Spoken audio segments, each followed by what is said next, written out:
to another episode of the Mommyana podcast. Today, I'm gladly joined here with my cousin Shanaka. Hey, y'all.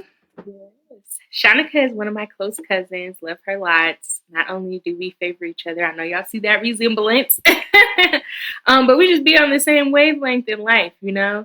We're all about handling our business and elevating ourselves financially, spiritually, and just moving on up in our careers. And we also enjoy traveling a lot. She's doing a lot more traveling than your girl these days, but we be out here, you know?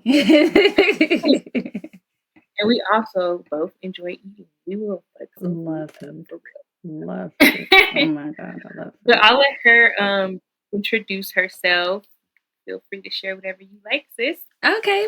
Well, my name is Shanaka Martin, and I've been a nurse since 2012, I want to say. And right now I'm also a professor, and I just am like into holistic medicine and healing and spirituality, things like that. What I do for hobbies are I hang out with my dogs. I like to travel. I like to eat. I like to hang out with family. So that's just a little bit about me. Yes, thank you.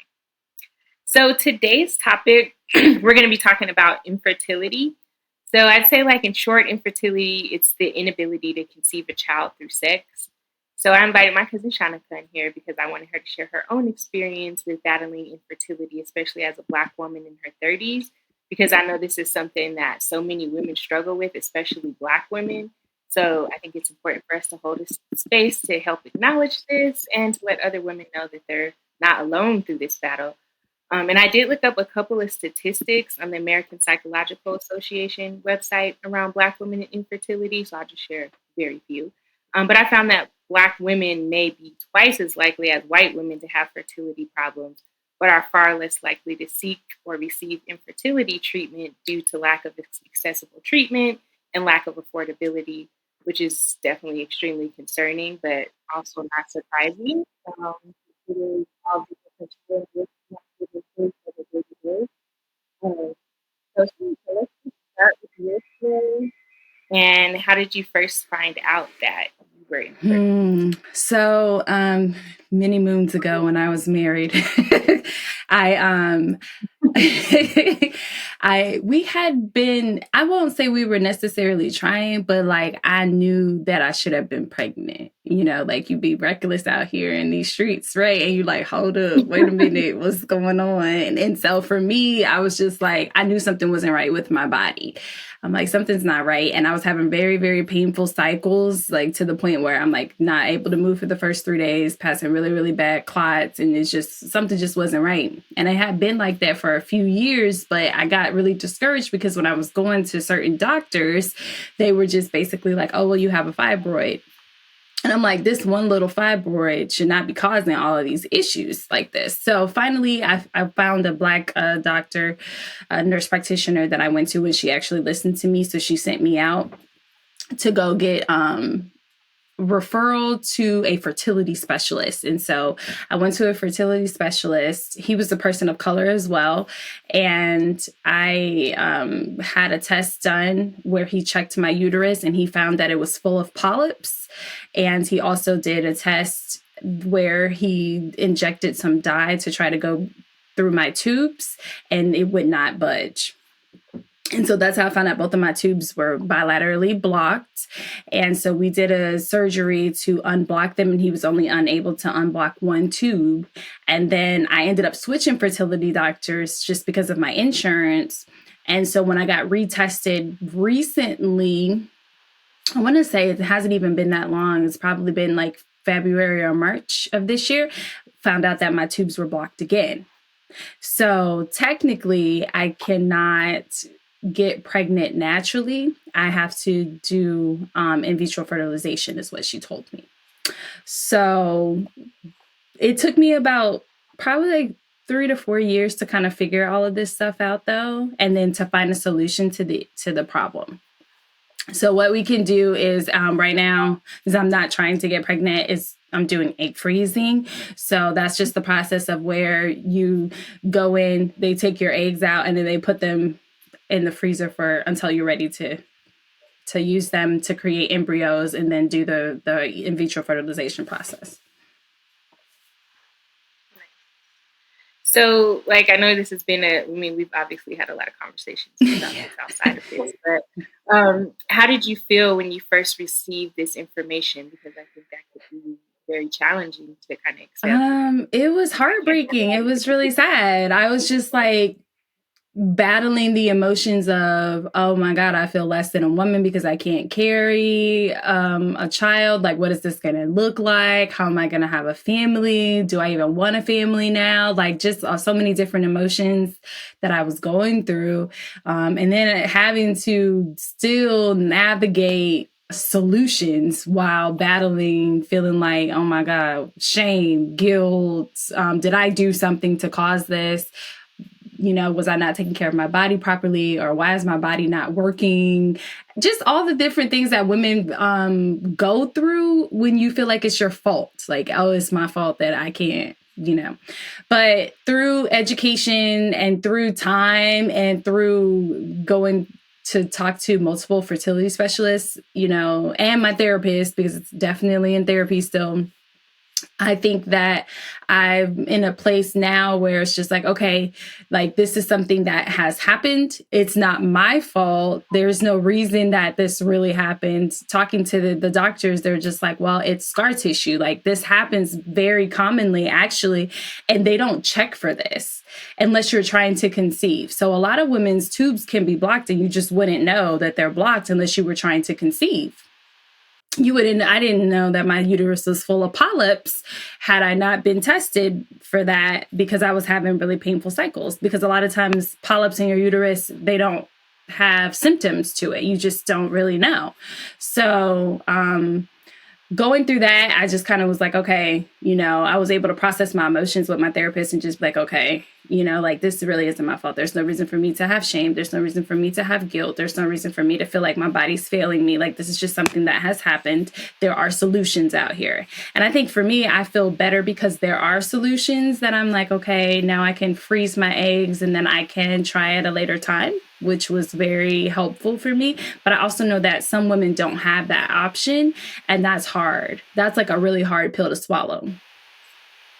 Yeah, no, for sure. I know, like, out here in Colorado, because Shanaka, she lives in Texas, but out here in Colorado, they just changed legislation where now medical or health insurance now will cover, like, infertility treatment. So that's a good thing. I know previously they weren't doing a lot of that, so hopefully that will help a lot more women be able to, get those. Yeah, so my insurance has been good about having fertility coverage when it comes to, like, egg preservation, chirotherapy, and then as in vitro fertilization.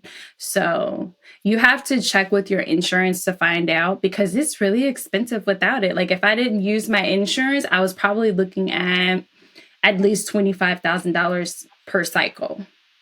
Because just the medicine alone is $12,000 without insurance. And that doesn't include the procedure. You have to go, like, just the whole process of going, because I did this in February.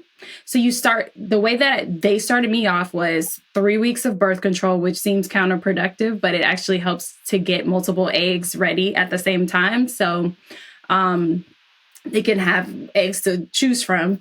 Then you start doing your injections, and you're doing that for probably 2 to 3 weeks as well. And then you're going into the doctor like 3 times a week while you're doing this, because they're like checking your uterus and making sure that your eggs are where they need to be. Are they maturing?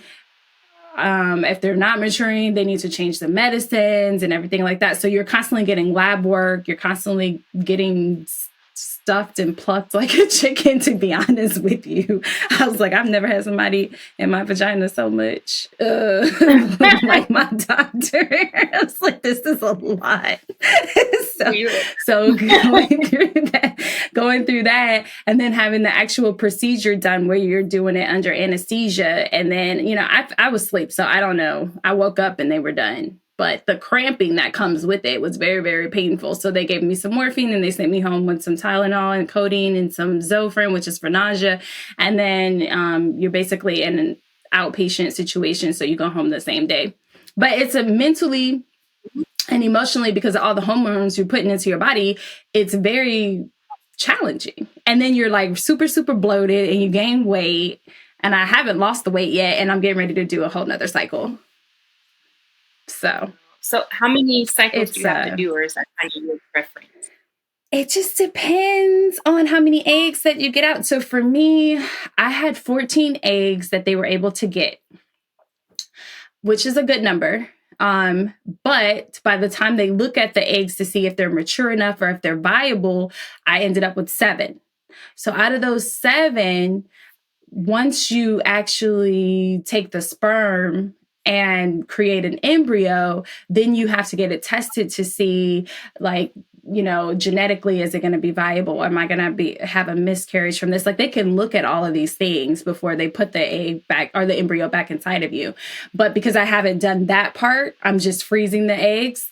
I have 7. So she told me that I could get 1, maybe 2 babies out of the 7 eggs, because by the time they unfreeze them, some of them might not be viable. And then by the time you do your genetic testing and everything like that, you have to weed out some of those embryos. And so 1 or 2 kids, and I want 2. So she was like, well, I recommend you do another cycle. So it just depends on how many children you want. So how long are the eggs able to be frozen for? She told me that they're in there as long as I'm paying for it. Oh, okay. Because you have to pay a storage fee every year. So for my particular facility, the storage fee is like $800 and something. I don't know what, it depends on where you go, how much it costs. But a year, that is, right? Say that again. 800 a year, right? Yes. 800 a year, right? Yes. Okay. Yes, girl. Yes. Not a month. I'm like, all right. The whole half a mortgage over here. Yeah, no, not a month. It's not affordable to do that. But yes, a year. And the first year was free. So I'll have to pay next year, and I'll use my HSA account for that. And those who aren't familiar, HSA account is like money that you take from your check and you put onto like from you insurance purposes. So you can get all your medical and stuff done on there. And so I use that. It helps with taxes and stuff. So I use that. But that's what I'll pay for it for. Highly recommend it. But you have to use your money. Yeah. Wait, isn't in the HSA they don't roll over to the next year? It's only a certain amount rolls over. Oh.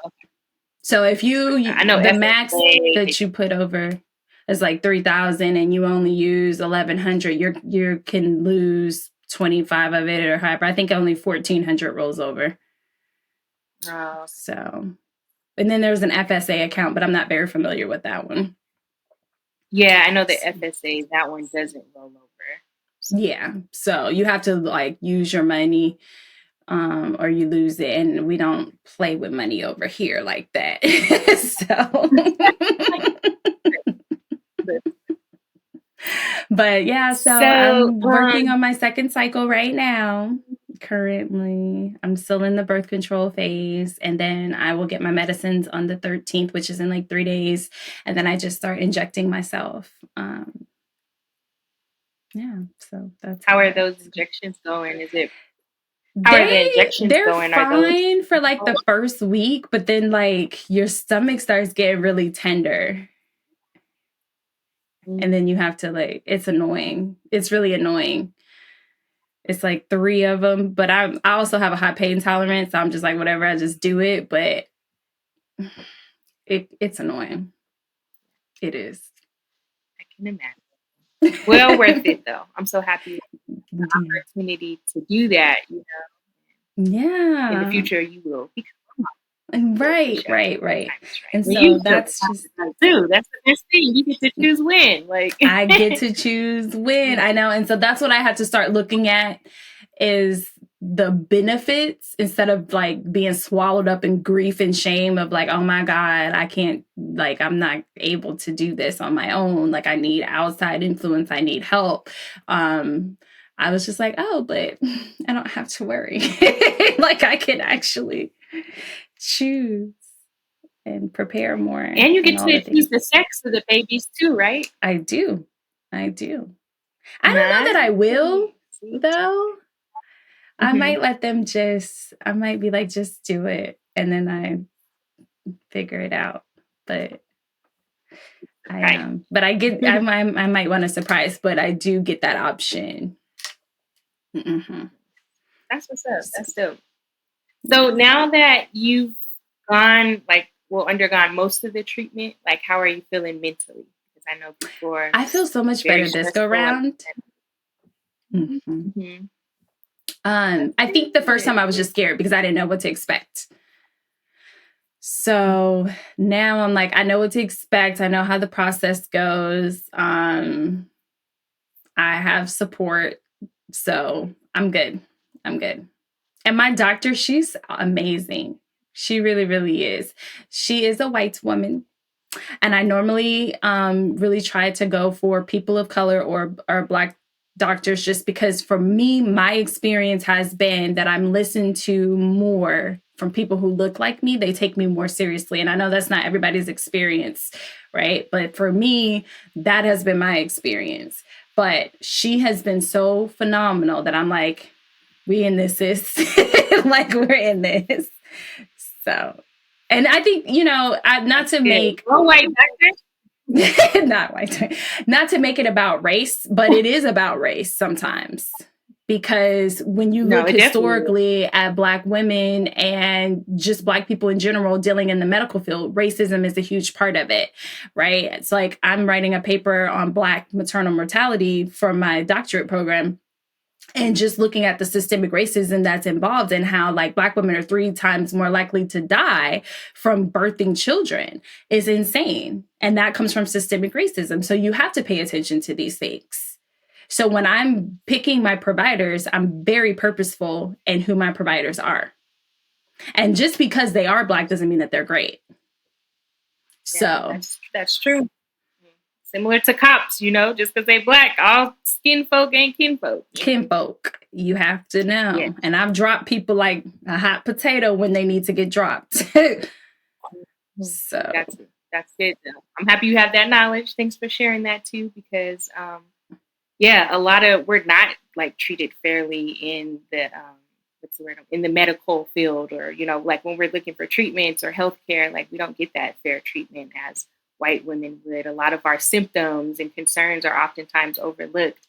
One thing that I found that a lot of Black women should start doing, though, if you have a concern of any type and you address it with your doctor and they kind of like blow it off or they don't want to send you for further like assessment, you should have them note that in your medical chart and be like, this is my concern. They're refusing to give me further treatment or look further into this issue. So at least it's noted in your file that you did have these concerns, you had these issues, and your doctor kind of didn't want to move forward with it. But you have to advocate for yourself a lot too.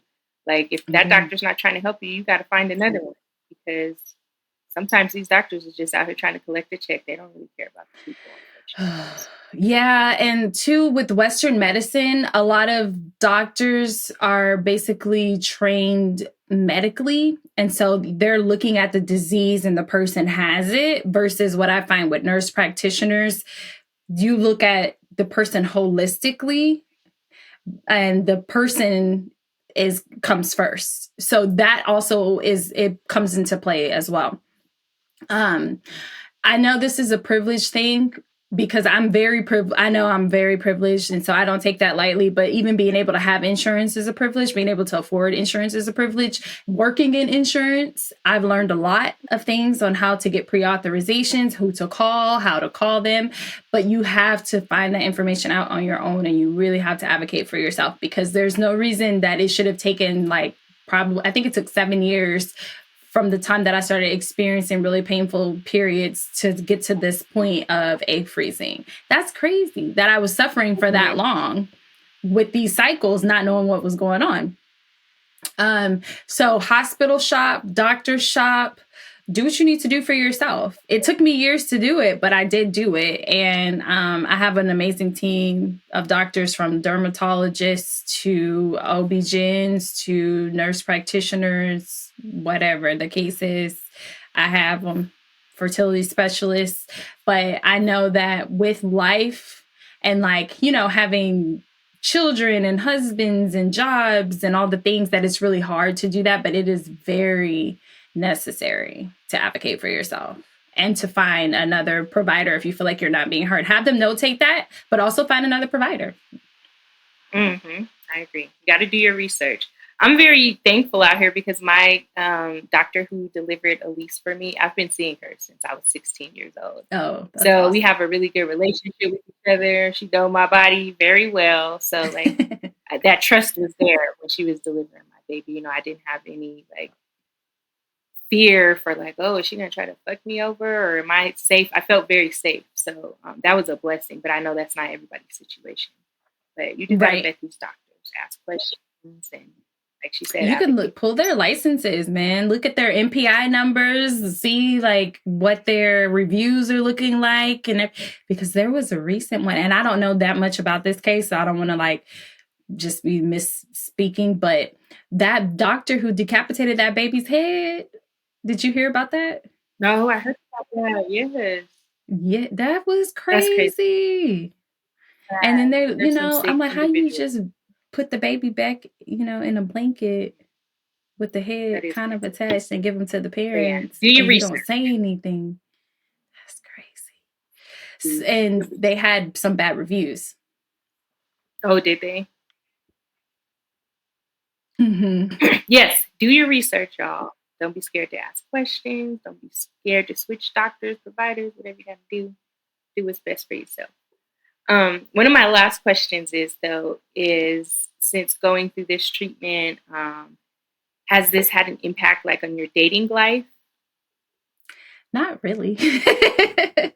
Like the guy that I'm dating right now, I was upfront with him about it. Once I felt comfortable with him, I was upfront with him about it. I was like, hey, look, this is information you need to know. Like I'm being told that I can't conceive naturally. And so I'm going to have to do IVF type thing. And then he was like, what is that? And then I explained what in vitro fertilization was. I explained the process and everything. And he was like, oh, okay. And completely on board with it. So I haven't had any issues when it comes to that, but I realized that may not be everybody's experience. That's good. I'm happy that hasn't been a struggle for you. Like, and he understands. And you're able to explain it too in a very well way, being from the medical field. So that's good. Yeah. Yeah, it's just the extra step. So yeah. But you know, I think this was a good talk, man. I'm glad that I'm in a space to where I can sit here and talk about this without crying, because that wasn't the case like a few months ago. I was like a ball of mess, like, oh my God. But I think that it's very important for women to be able to have these discussions and talk about it, because there's nothing wrong with you. You're not the problem. Like, even if you're not able to conceive, you're not able to do in vitro fertilization, you can't afford it, or your body can't carry, like, at the end of the day, don't feel like you're the problem. Like, it breaks my heart that we are so hard on ourselves and like everything's our fault. Like, we internalize a lot of stuff. And I just can't imagine what it feels like I think it was Gabrielle Union who had multiple miscarriages because her body just wasn't able to carry a child full term. And some people have to use surrogacy, you know, to get a child and all the things. But at the end of the day, this is something that is common. It happens often to people. And I think we need to have conversations about it and remove the stigma. Yeah, I definitely agree with that.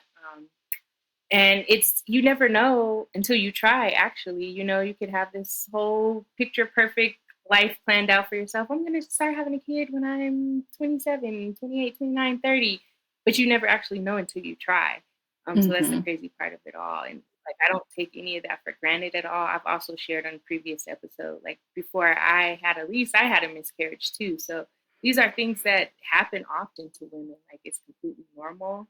So it's just nice to have a support system and for other women to talk more openly about this so that you don't feel like you're alone out there, because like you said, this is something that happens to so many of us. So don't feel alone out there. Don't feel like it's your fault. And there's a lot of resources out there too. And I hope that this conversation has been helpful to a lot of women out there and uplifted someone out there. Yes. And I just want to thank you, Shanaka, for coming on and having this conversation and just being courageous enough to share your journey. Because like I said, I know this will be so helpful to other women who are struggling with infertility. Definitely. But we'll go ahead and wrap it up. So be sure to follow me on Instagram at Mommyana Podcast. And also you can find us on Facebook, Spotify, and Apple Podcasts. Always looking for guests to come in and join the conversation. So if you're interested, go ahead and slide in my DMs, or you can email me at mommyana.podcast@gmail.com. And as always, a special shout out to my brother Derek on the editing of our episodes. And for this fire beat too, check him out on IG at DWeatherBP. And then Shanaka also has a podcast too. You want to give them that information? You guys check her podcast out as well. Girl, our podcast is called What a Shit Show, because what a shit show it is out here. So y'all check us out. Buzzsprout, WAAS, and then also Derek edits our show too. So shout out, cousin. Yes, your whole family business out here. Well, I'll talk to you later, cousin. Love you. Enjoy that kitchen and cocktail. Send me a pic. Love you too. All right. Later. You know I got you. I'm going to send you pick up these lamb chops. Yeah. You know them lamb chops. I go crazy over them. Well, all right. Have a good day. Talk to y'all later. Okay. Alrighty. Bye. Peace. D Weatherly gon' kill it.